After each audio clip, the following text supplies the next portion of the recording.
Hello, boys and girls. Today you will be listening to our next story in our knowledge strand, Kings and Queens. Our story for today is titled The Royal Family. Let's get our listening ears ready and let's begin our story. The Royal Family. Most kings and queens wanted to make sure they had lots of children, and they made sure those children understood what it meant to be part of the royal family. Being a prince or princess had both advantages and disadvantages. Advantages means that there are good things about being in the royal family. Disadvantages means that there are some not so good things about being in a royal family.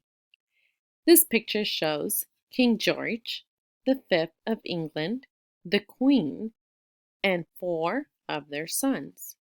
As you can see, children in the royal family got to wear fancy clothing. They lived with their parents in the palace, which gave them plenty of space to run and play. Fine furniture and other beautiful things always surrounded them. For many kings and queens, having children was not just a matter of wanting to raise a family. In fact, children were the key to the future prosperity and success of the kingdom. Children were important to the wealth and good fortune of a kingdom. But why were children so important? Once a person became king, he usually remained king for the rest of his life. The period of time during which he ruled was called a king's reign. The same is true for a queen who sits on the throne. What's a king or queen's reign? Is this the kind of rain we are talking about when we say it's raining outside? And when that king died, his reign ended, and one of the children from the royal family became the new ruler. When you inherit something, it means that someone else, usually a relative, gives you something that once belonged to them.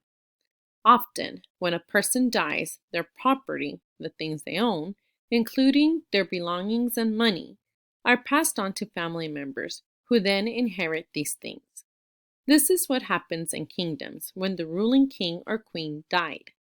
The power, the right to sit on the throne and wear the crown, was passed on to someone else in the family.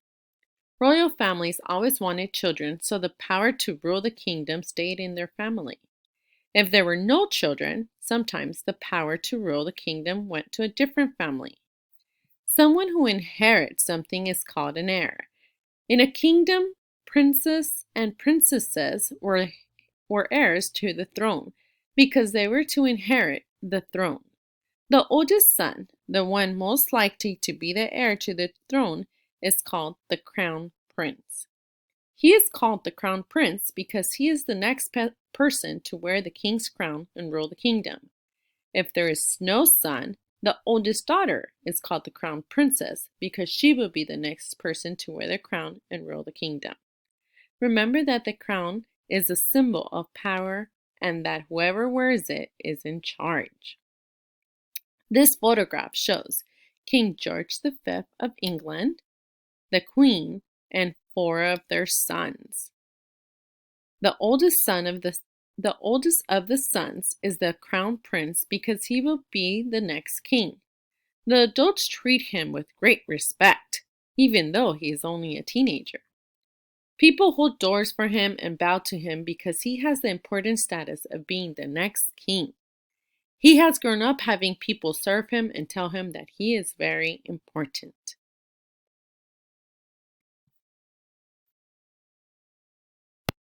This is a picture of a palace in a country called Morocco. Inside this big, beautiful palace lives a crown prince named Moulay Hassan. He lives with his father, mother, and little sister. His father is the king of Morocco.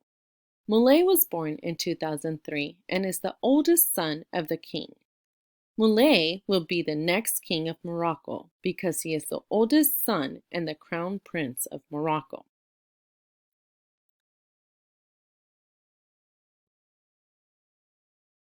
What do you see happening in this picture? The crown prince or princess is a very important member of the royal family. and he or she receives special education and extra special care in order to someday rule the kingdom. But what happens to the other princes and princesses, those who are not the oldest and heirs to the throne?